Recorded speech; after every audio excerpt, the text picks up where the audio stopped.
Hello there everyone, Nubkeks here, welcome. We're diving into, literally this just came out this evening, the Post-BlizzCon 2018 Developer AMA for Heroes of the Storm. So yeah, let's just go through it. We'll see what the answers were and the questions. I actually haven't had a chance to have a look at it yet, so we'll go through it together, see if there's any big news. So we'll just look for things with Blizzard responses. Okay. With the shutdown of Paragon, there's a huge call for re-enabling the mega bundles in order to get a few of those players trying this game. With the release of new heroes, it can be quite frustrating for new players to try to get a decent hero pool. Are there any new player promotions planned? Oh, my webcam is flickering. Hopefully it's fine. I need to probably tweak the settings a bit. I was messing with it. Mega bundles gone for quite some time. Nope, new player promotions. Okay, so this is KAO. I don't know how to say his name properly. He's one of the, if not the lead designer in the game at the moment.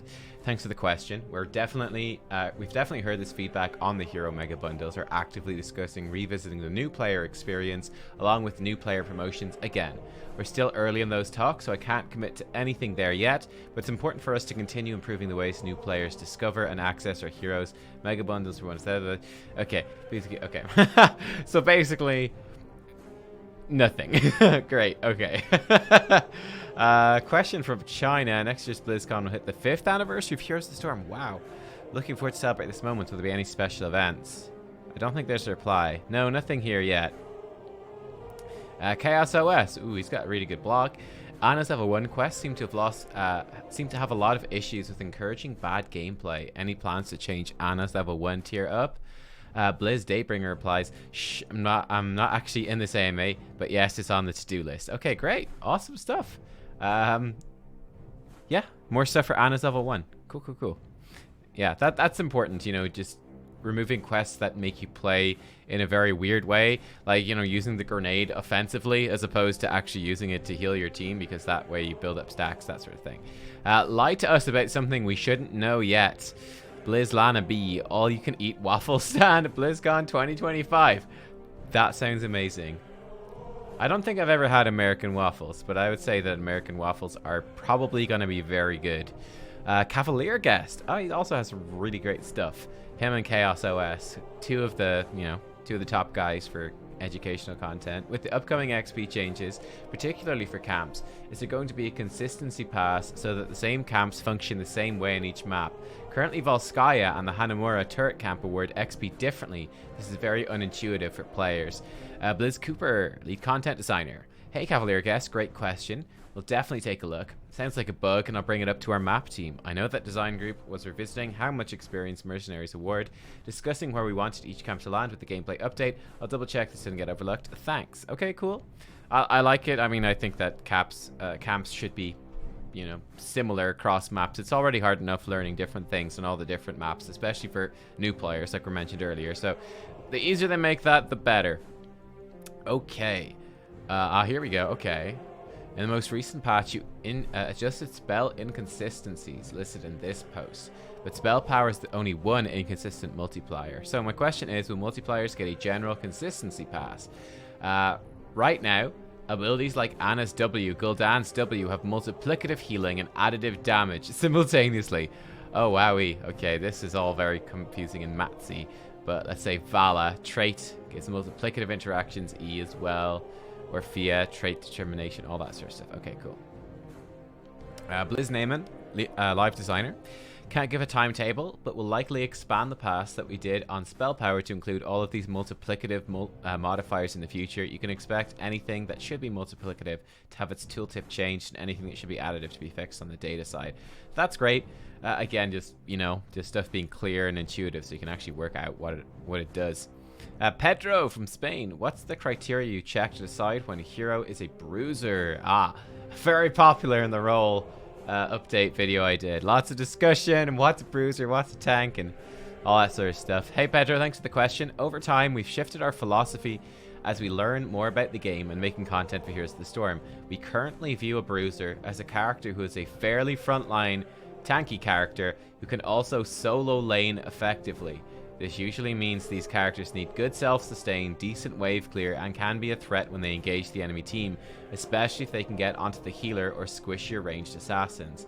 At BlizzCon, during the What's Next panel, we showed the role update which visualized all the current bruisers. We definitely view characters like Thrall, Sonya, Artanis and Malthael in this bruiser space. So I did remember seeing like some like characters like Malthael and Thrall obviously coming from the melee assassin role. They're going to be considered to be bruisers in the new role system. So some people are concerned over that, but it's pretty definitive, literally, comments from Monsieur Cooper, which is nice. Catalyst. Funks from Spain. Do you still have in mind other Blizzard franchises such as Blackthorn when designing upcoming heroes? Kaeo, we still maintain a very exhaustive list of our favorite potential heroes from 25 plus years of Blizzard games, and Kyle Vlaros is definitely on it. That's nice. I know a few people were kind of suggesting he could be a cool hero in the BlizzCon prediction stuff I was doing, so that's awesome to see that they like it too. Okay, Super J says, even Kaldor couldn't get me out of silver. The PvE brawls were amazing. Have you considered having these as a permanent feature? You could even use them to tell the Nexus story and expand the lore. I like what you think, Super Chase. I like how you think. A series of the brawls can tell stories that happened in the Nexus. They could even be used as tutorials to educate the player base. Please say yes, KO. Greetings, Super Jace. We've had so much fun making Escape from Braxis and Dead Man's Stand. Those brawls took the team back to our StarCraft 2 and Warcraft 3 campaign roots and let us combine our favorite things from Heroes with those games that we all loved making and playing so much. All of your excitement and feedback on those brawls was super helpful to us, but I don't have any info on future PvE content to talk about now. Those brawls will return at times, so please keep the feedback coming. I really think this is so important, and this is really crucial too. The guys, a lot of the guys and girls working on this game, on Heroes, literally came from the StarCraft 2 team, and then prior to that, the Warcraft 3 team. So a bunch of them have worked on those campaigns, as far as I know. But I think it's such a great opportunity. I mean, they've made these brawls. It's such a great opportunity to use that as a vehicle for telling a cool story. I mean, just look at the hype for Warcraft 3 Remastered. I've been streaming some StarCraft Remastered. People love that too. People love those campaigns. I honestly think that would also bring a whole bunch of new people to the game as well. If you're like, hey, so okay, you know, you like go to next year's BlizzCon and be like, yeah, I heard you guys like Warcraft 3 Remastered. You guys love those campaigns. Well, we got this new campaign here in Heroes of the Storm, telling a story with, these different characters coming through, telling the Nexus lore story, and you could use that to introduce these new kind of Nexus specific characters as well and build up the hype for them then. So it's like, oh wow, Bob, Bob was just in Overwatch, wasn't he? So Ralph, who was in the Nexus lore, he's some awesome dude for the Becca universe. Yeah, finally, after months of hoping, we finally get announced that yes, Ralph is indeed coming. That's awesome. I saw him in the campaign. Cool. I'd love that stuff. Really, that's something I think I'm very passionate that I think would be awesome in the game. I didn't miss anything here, did I? No. Okay. This music's also getting old. Let's change it up. I'm just playing some random Warcraft music. Warhead Junction. Let's do that.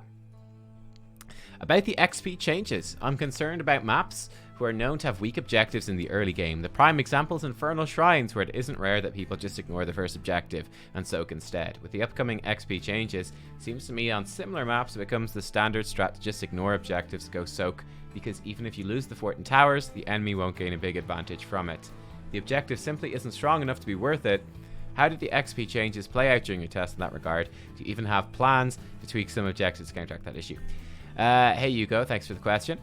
Our internal testing has been very positive with these changes. We've been testing with the experience and catapult updates for months and have iterated on the exact numbers for quite some time. As far as updating specific maps, this is something we will absolutely do where necessary. A couple major goals we have on our battlegrounds are to keep match lengths around 18 to 20 minutes.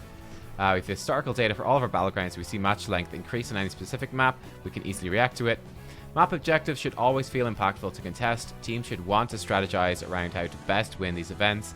While I think it's okay to have some one-off or specific strategies where a team may focus on other objectives on the battleground, such as pushing lanes, this is not the norm. If this became the common way to play a specific battleground, we take a second look. Basically, teams should feel like it's the wrong decision to focus. Shouldn't feel like it's the wrong decision to focus on map objectives. I'd expect buffs to Hanamura then, because definitely the objection that's pretty weak. Overall, we feel like replacing the experience gained from destroying enemy structures with the catapults or destroying forts is a win. This creates a new unique mechanic that encourages strategic decision making instead of just propelling a team that's already ahead to have an even larger stat lead. We're excited to see how the community and pro teams will play around this update. Yeah, okay, cool. Yeah, sounds nice. So they will update the maps. Surprise, surprise. Here's another one. Question from China. The Janitor Leoric skin looks awesome. Is there any plan to collect the skin design from community next year? Lana B. Janitor Leoric has been on the radar for so long. We were so excited to have the chance to bring him to the Nexus. While we presently have no plans for sourcing skins from the community, the collaboration was so much fun. I think it's definitely possible in the future. I think that could be awesome. You know, have like a skin contest every year and have that be one of the things at BlizzCon. That could be super cool. For every franchise, this is Simsala91. Every franchise, there have been 2 maps released over the course of a year. Can we expect a second Warcraft map coming next year? I think a big part of the community was hoping to see a new map at BlizzCon.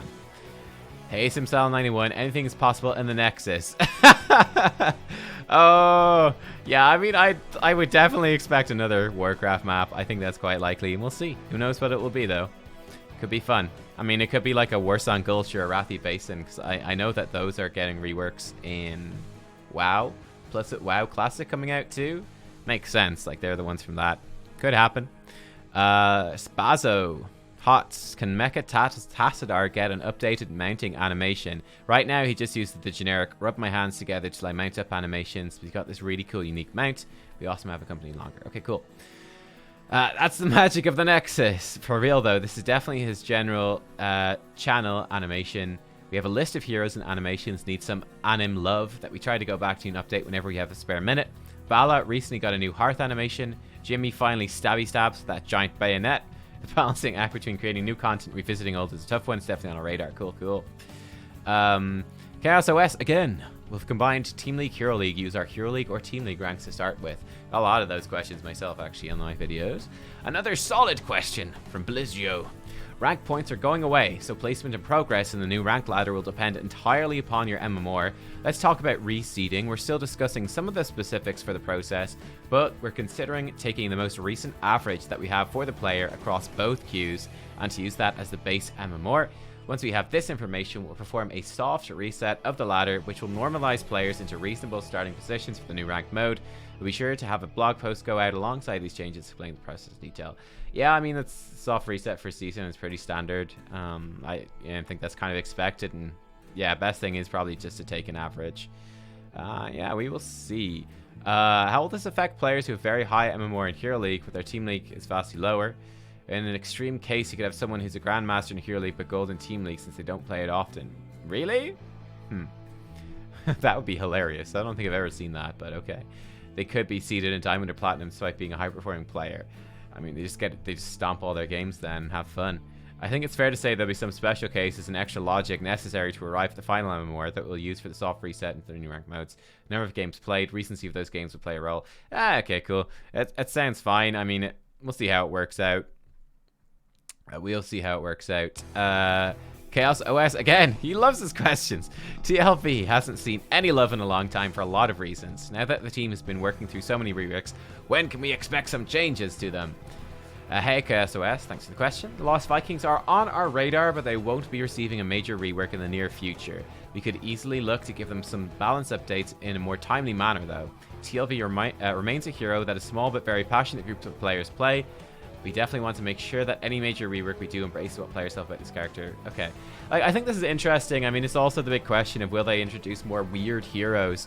I would say those heroes are extremely difficult to design. They're extremely difficult to balance. They're extremely difficult to have actually be relevant to the game. I mean, like, typically at the moment right now, I'd say of the weird heroes, like, Cho'Gall's pretty good in Team League, actually very good in Team League. Abathur is pretty good at higher levels of Hero League and Team League.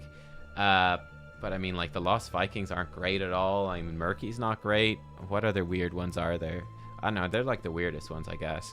But yeah, so I don't really expect much in terms of that in the future. I think it just seems a little irrelevant. I think if they release one of those weird heroes now, that they just wouldn't see much play, or they'd be kind of, I don't know. We'll see. We'll see. Maybe it could be a BlizzCon thing, some weird hero, some cool hero. I know a lot of people are very excited about that. So I would like it. I'd like to see it as a BlizzCon thing, but it's not something I expect regularly. And the Lost Vikings, it's like, just how many people actually play them? Like, they're very intimidating. Just the micro and control and just APM that's required to make the most out of 3 units at the same time. Just a lot of players don't play it. So putting in a ton of work to rework that, how much effect does it actually have? We'll see. We'll see. Okay. Guess who? D.Va's talent tree feels like it. Okay, if D.Va were to get a rework, would you get micro missiles? Ah, because she's all reworking Overwatch. D.Va is due for a few updates to her talent tree. We started preliminary work on her kit to reinforce her role as a bruiser. We're off to an exciting start, but it's likely she won't be ready for release until maybe the middle of the next year. She's not planned for a full-fledged rework at this point, but incorporating something like micro missiles into her kit alongside some talent updates is likely. When Overwatch updates their heroes, we're excited to see what they've done, and we draw inspiration from it if they've made changes to a hero that already exists in Heroes of the Storm. But once a hero has been released in Heroes, we never feel required to mirror any changes the Overwatch team makes, as they've taken on a life their own in the Nexus. I mean, like, I think that is really interesting. It has to be one of the most difficult things. It's like importing heroes from Overwatch. They import often so directly because Overwatch is like a first-person shooter MOBA, effectively. But yeah, what happens then if Overwatch reworks them? So they've decided just not to change them. I think that's probably the right choice for the most part. I do think that micro missiles for D.Va could be kind of awesome. But let's say, for example, Hanzo. So Scatter Arrow was really annoying in Overwatch because it's a first-person shooter. But Scatter Arrow is actually a great ability in theory, like in Heroes of the Storm. I think it's really awesome, like the unique mechanic of it. So yeah, although they removed Scatter Arrow in Overwatch for Hanzo, you wouldn't want them to remove it in Heroes of the Storm. Maybe balance the talents a little bit. Like, it was very strong for killing bosses, way too strong for Aegis. It's still very strong. But yeah, I think the mechanic is awesome. So I'm kind of glad that they won't get rid of it. This is very long. Consistency passes and formats for tooltips planned out. Okay, short answer is we're always trying to update our tooltips. Okay, great. So yes, okay. Recently versus specific numbers. We decided to be vague for any delay or cast time less than 0.5 seconds. The idea is that often these cast times aren't a huge part of the ability. Most humans won't make a distinction between 0.1875 seconds and 0.3125 seconds. Okay, cool. For community feedback, they'd like some way to toggle more or less info and tooltips. It's something we've been discussing internally. They'll see. Standardization. Okay, cool. Yeah, that's fine. Is it intended for heroic abilities like Gul'dan's Horrify to not go on a 10-second cooldown when interrupted? Oh, no answer to this one. Sorry. How will draft order work for 2019? Would the combined Hero League Team League be in order or first come, first serve? Ah, and will we get hero swaps? Here we go. Here's a big one. With the updates to rank play in 2019, we'll be using the first come, first serve pick option. I think that's awesome because it's been really nice in Team League. It's been really positive feedback results with this in Team League. I think it's the right direction forward for all rank play. It addresses much of the feedback we've seen, including letting a team pick top meta heroes early on the draft. We won't be adding hero swaps with this. I mean, I think that's a pity. I think hero swaps is a small thing. I'm not sure exactly why they won't add it. Like, ultimately, I don't think hero swaps really makes all that much difference to the draft mode, to be honest with you. I don't see it being used all that much, but it'd be a nice thing to have. Like, personally, I don't care too much, but I'm like, might as well add it, you know? Okay. How did the team decide whether or not to include heroes in multiple roles, like Zarya in support and bruiser, or Greymane in range and melee assassin? Thanks. Another good question, Chaos. So, yes, we've gone through some iteration of the design side for the role update. Early on, we had discussed placing specific characters into multiple categories. So Zarya could be considered both a support and a bruiser, or Varian could be a bruiser, melee, assassin, and tank. As we got further into development on the role system, we made the decision to place characters into a single category that would best represent their role on a team. Part of this decision is because we're still planning to add a tag system in the future. Yay, go Blizz! Hooray! Basically, tags will coexist alongside the role system and provide further, more granular information about a character and their strengths. I mean, yeah, this is ultimately like the argument I have about the tag system. You can see, I think there's over 800 comments on my role video, the video just giving info on what the new roles are, the 6 new roles. So people have a lot of opinions on it, but ultimately I think this really is the answer that, you know, people get very upset about whether this character is this role or that role, or should they be this, blah, blah, blah. The role system can never be perfect. It's too general, and that's its goal. It's just a general insight into what heroes, roughly speaking, are. A tag system gives you more details. So yeah, glad to hear it. Durnus from Spain will be able to obtain boosts from loot chests. Yes, indeed. Awesome stuff. Abathur's talent tree. Okay, does the team believe Abathur needs a rework? Okay. We're currently looking at doing a small update to Abathur to address some pro player feedback surrounding regenerative microbes and sustained carapace. Basically, Abathur is probably providing too much healing so early in the match. This is incredibly powerful at higher levels of play. This will most likely take place in a smaller balanced patch, but as we dive into Abathur, we may look for other ways we can improve his talent tree overall gameplay in the future. We don't currently have a rework plan for Abathur though. I think that's good. I think on the whole, Abathur works pretty well. I mean, there's certainly room for more balance in the talents. There always is. I mean, you've got his... I guess you have all like his sort of split push talents and locust talents, which are like, they're just fun in more casual games, but you don't really see them ever taken in pro play or anything like that. So we'll see. And obviously monstrosity, same sort of deal. But I don't know. I don't hate it. I don't hate it at all. Okay. When can we get Kaldor and Carbot announcer plus Carbot stick horse mount? Same focused on stuff, blah, blah, blah. As for announcers. Okay, so actually, so KO, this is interesting. He's going to be production director. And then lead designers are going to do systems. While we search for the perfect game director to join our leadership team, Blizzard, I submit my formal application. I will be the game director. First step will be to move up that all-you-can-eat waffle stand. I want to move that up at least 2 years to 2023. I think that'll be good first step. So there we go, boys. I'm in. Announcers have been having more and more fun with these in-game characters to out-of-game personas. Get more of our community and esports personalities in the mix. Okay, well, I'm not an esports personality, but I'd do that too. We could have a sarcastic nub announcer. It'd be amazing. John from Carbot has been providing so many awesome portraits and sprays. We'd love to get the stick horse mount in time. Stay tuned. Great. Cloakin, thanks for the support. Awesome. Gotta like Cloakin. Towers of Doom. Let's play that music. This has turned into a very long video. Does this have answers? We're gonna get it all in, boys. We're getting everything in. Fuck it. We're doing it. We're answering everything from the AMA. Because... so you don't have to read. I know you guys hate reading. Some of you might be illiterate. I don't know. I'm not judging. It happens. Probably doesn't happen. But it happens. Probably not, though. Rank mode merging. Okay. Unifying leaderboards. Okay, cool. Party restrictions. Yes. Swaps and draft order. All right, great. Thanks for the kind words. I'm sorry I didn't read your words. I'm sorry. It's Mirror. I'm sure it's a really good post, but my voice can only take so much. We're considering a single unified MMR that works with the new rank mode. Players who've reached the leaderboard will be able to view their performance in solo-only queues, separate from the standard queue. We understand the concern over Smurfs and Team League and how that might impact. Okay, cool.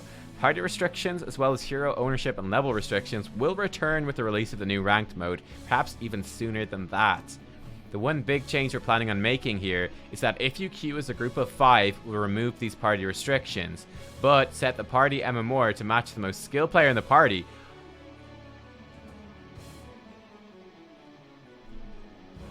What? No. In this way, a GM can play with their bronze friends. They're going to get matched up against other GM teams?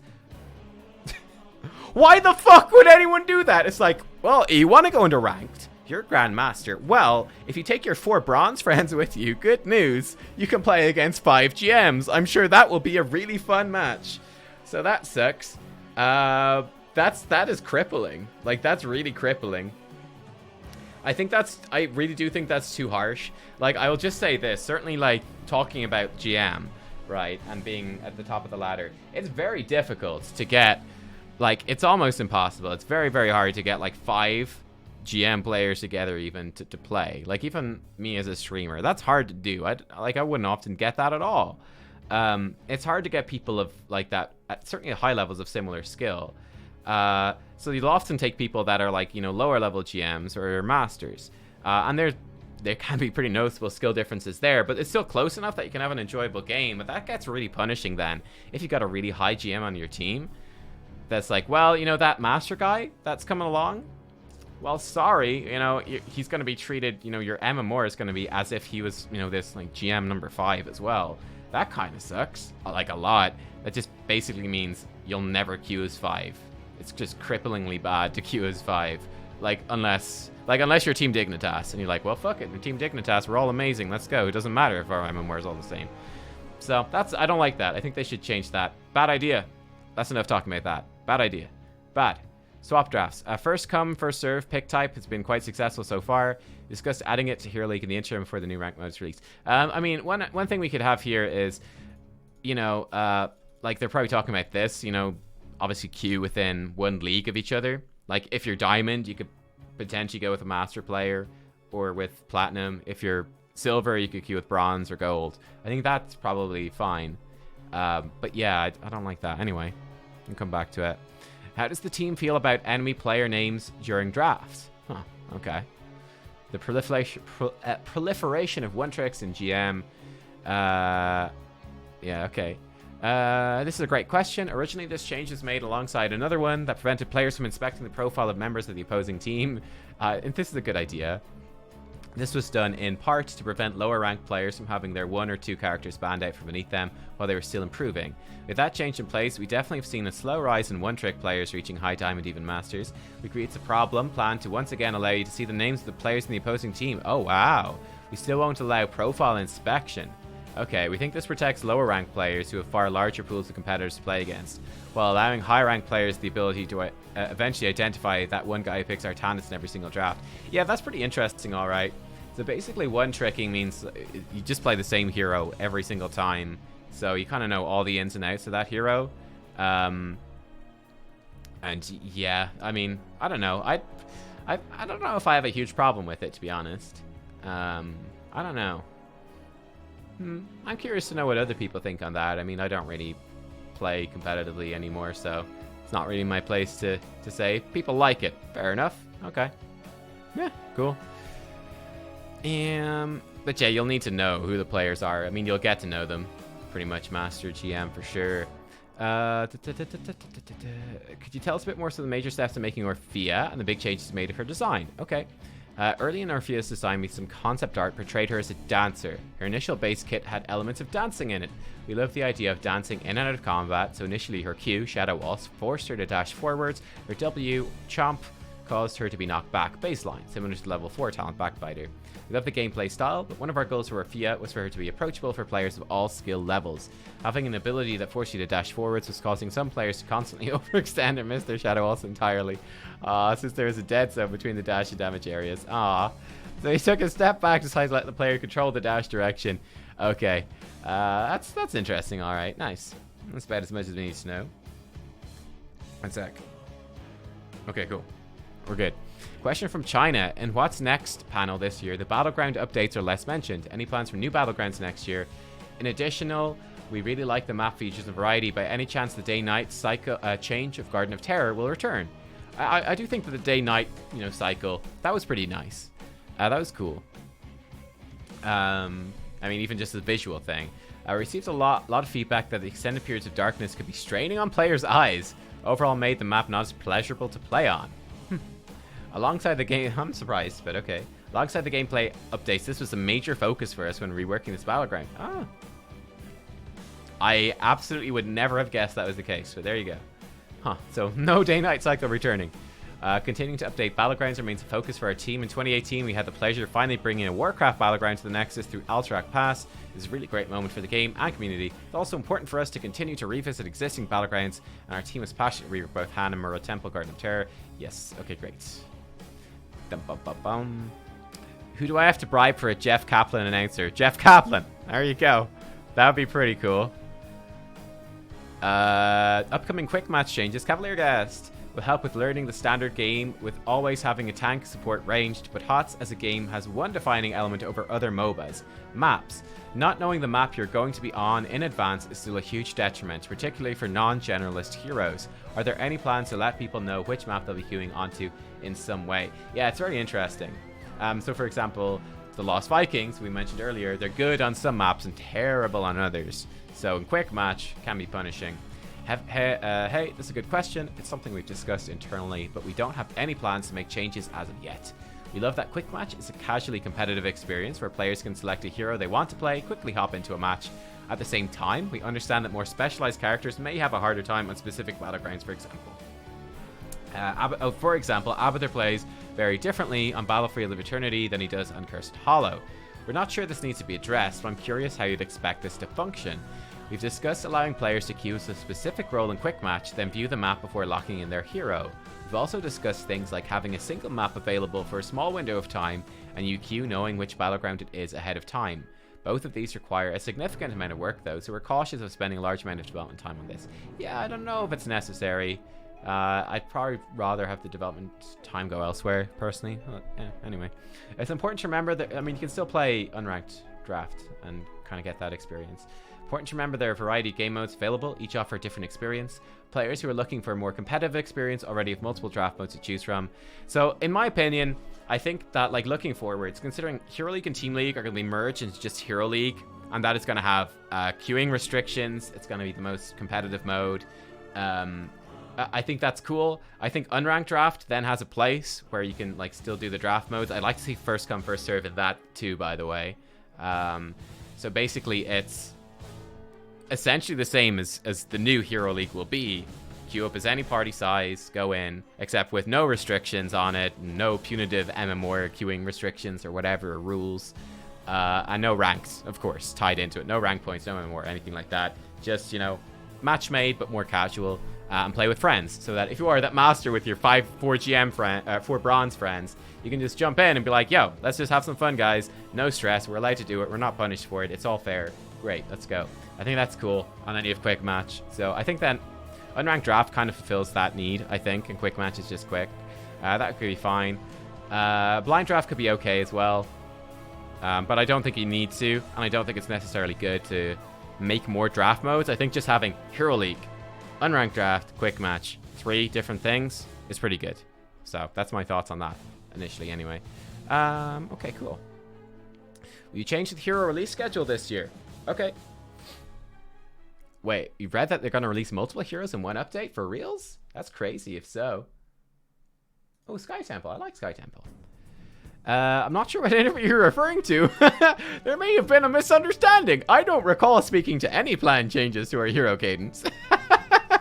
I love that. He's like, it's perfect pure response. I dig it. I do keep talking about how much we're enjoying our current cadence of alternating between a new hero and a pair of meaningfully reworked heroes, all with awesome themed events popping up along the way.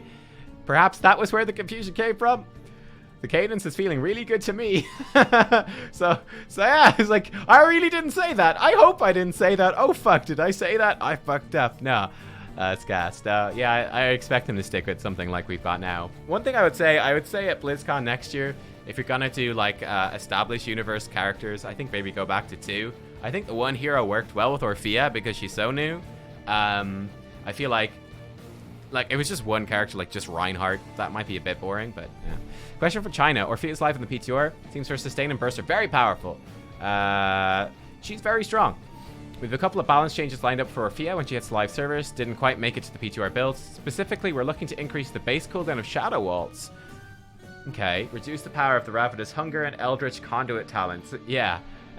Yeah. Especially this fucking one. This fucking one's madness. I mean, the other level 7 talents are really strong too. This one is just fucking batshit crazy. Like, what the fuck? Well, it was fun to see how much damage players were able to build Chomp up to. We felt those talents were overperforming. We're excited to see what other builds and playstyles players will come up with when she's finally released in the Nexus. Okay, well, they're good, straightforward changes. Yes. Honestly, I didn't expect Ravenous Hunger to be that good.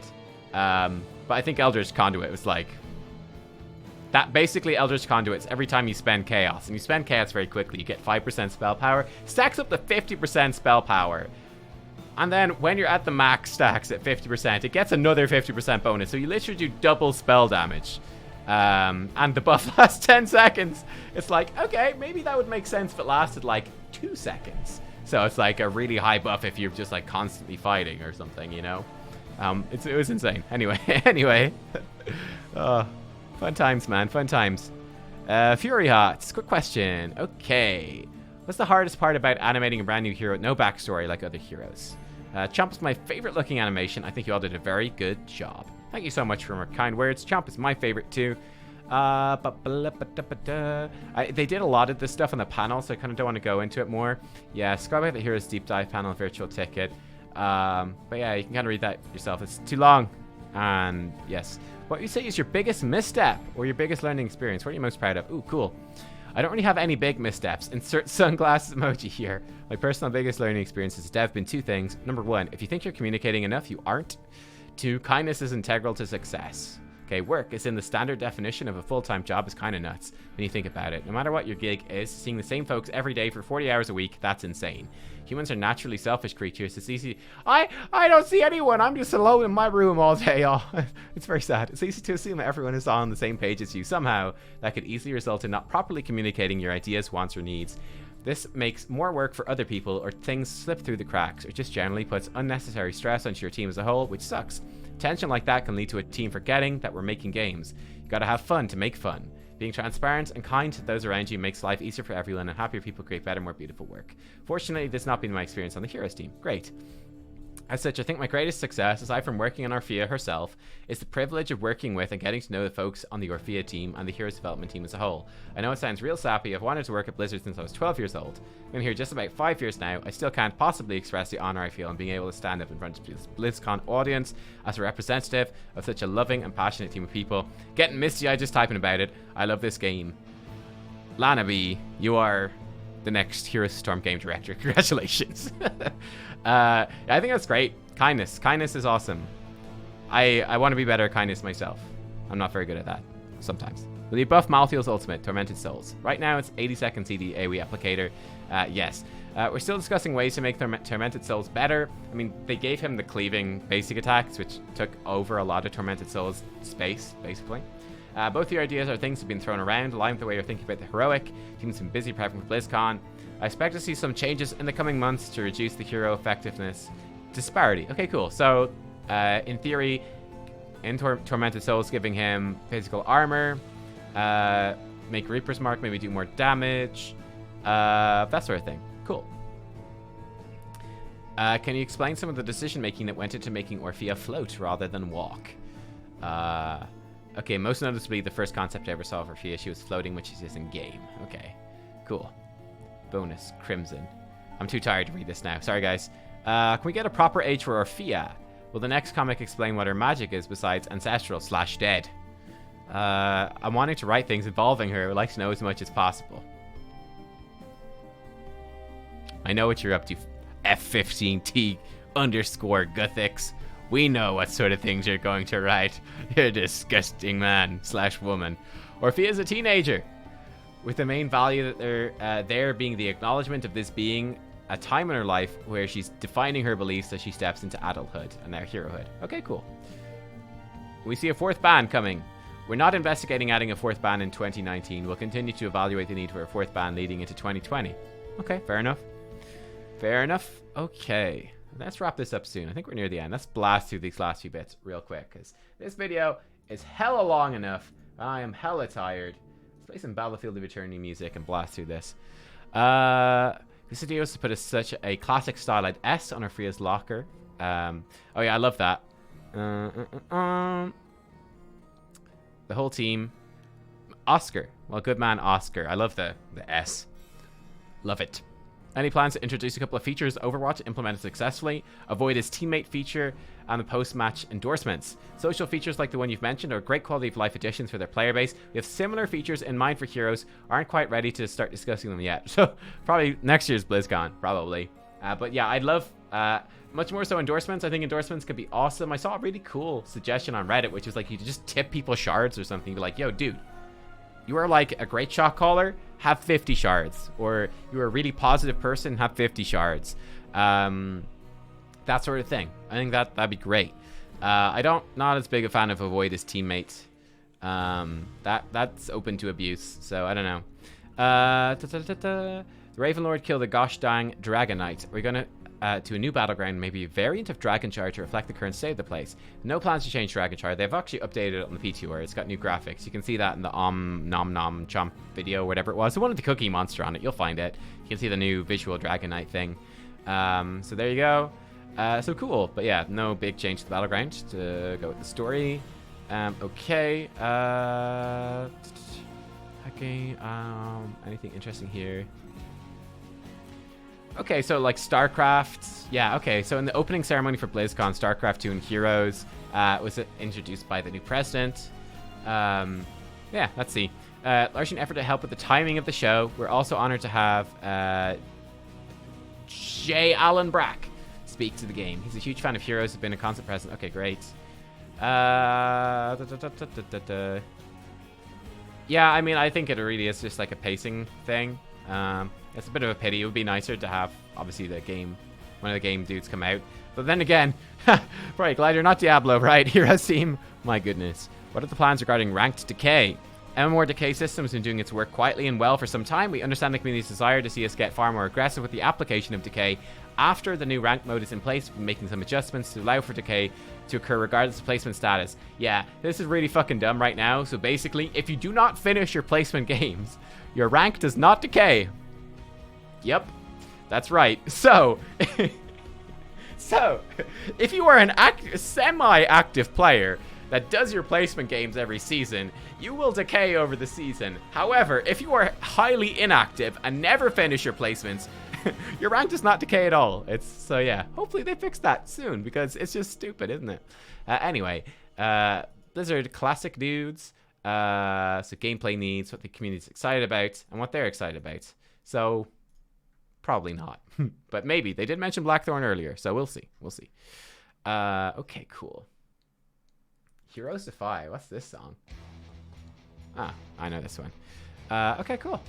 What do you think about giving incentives for a player to do unranked draft instead of quick match? At the moment, we're fairly satisfied with the state of unranked draft. Don't believe we need to be adding incentives to get players into the matches. It's the benefit of advancing daily quests without the added anxiety of ranked play. We'll continue looking at it after Call of the Nexus goes live. This is basically giving you bonus experience for queuing up as, let's say, a tank for quick match.